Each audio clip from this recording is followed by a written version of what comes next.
Oh, hey, Andrea. How are you? This is Barnaby. Oh, bye, Barnaby. And there's Gus. He is eating the pillow. Thanks for asking me for a video shout out. To answer some of your questions, my Harry Potter house would definitely have to be Gryffindor. And the character that I relate most to with, I think, is Harry. I know that's pretty narcissistic, but I guess actors are pretty narcissistic. But I did show you Gus and Barnaby. Barnaby is a bit of a loner. He doesn't like to be told what to do, so I'm glad he was at least in the frame when I first showed up.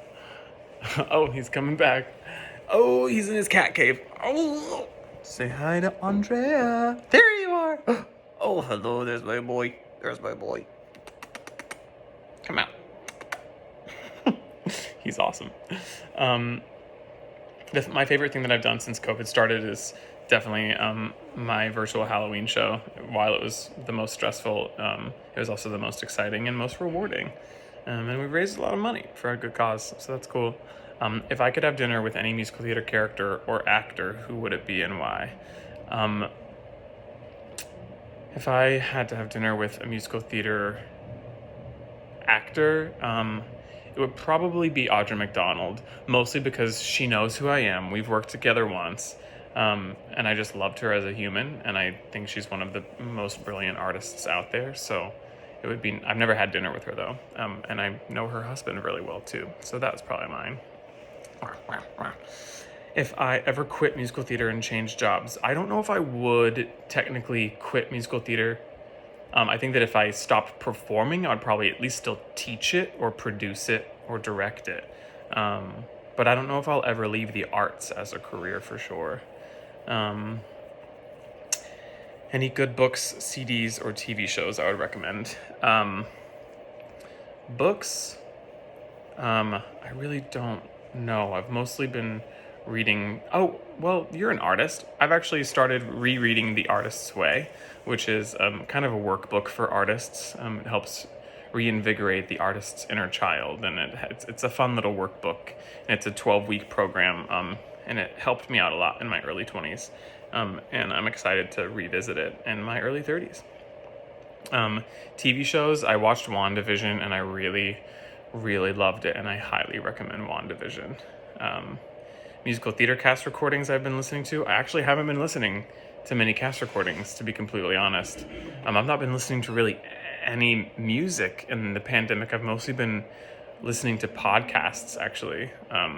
So yeah, that's kind of what I've been listening to. RuPaul's Drag Race recap podcasts and the New York Times podcast called The Daily. Another New York Times podcast called Still Processing.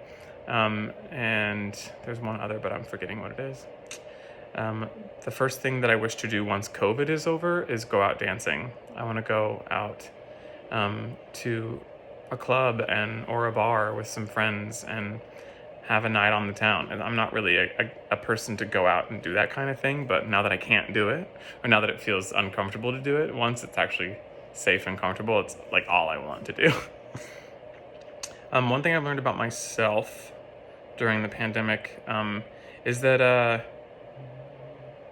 I'm not just like an actor, because there haven't been stages around for me to be on, which is how I've kind of thought of myself as, and I've kind of defined myself as an actor for a really long time. But since the pandemic, I consider myself a writer and a producer and a director and a choreographer, and so that's kind of what I've learned most, is that I don't want to pigeon myself anymore. I want to consider myself an artist above all else. My favorite musical theater character or actor, probably Gavin Creel. He's my favorite actor. He's also a good friend, and he's taught me a lot about being a human and being a professional. Okay, advice on singing Leave Luann by Ryan Scott Oliver. Learn those words, girl. Oh, wow. Those are some crazy words. So get the words in your brain, because it's a 7-minute song. And really, how I performed the song was having having the visual in my head, like what does Luann look like? What does her house look like? What does the bastard look like? In performing it, I had this kind of scrolling image of what the story that I was telling, how it looked in my own head, so that I could kind of be more specific about how I told it. Thanks for asking for this video shout out. This was fun. Say bye, Barnaby. Bye, Barnaby. Where's Gus? Oh, Gus is in there too. Say bye, Gus.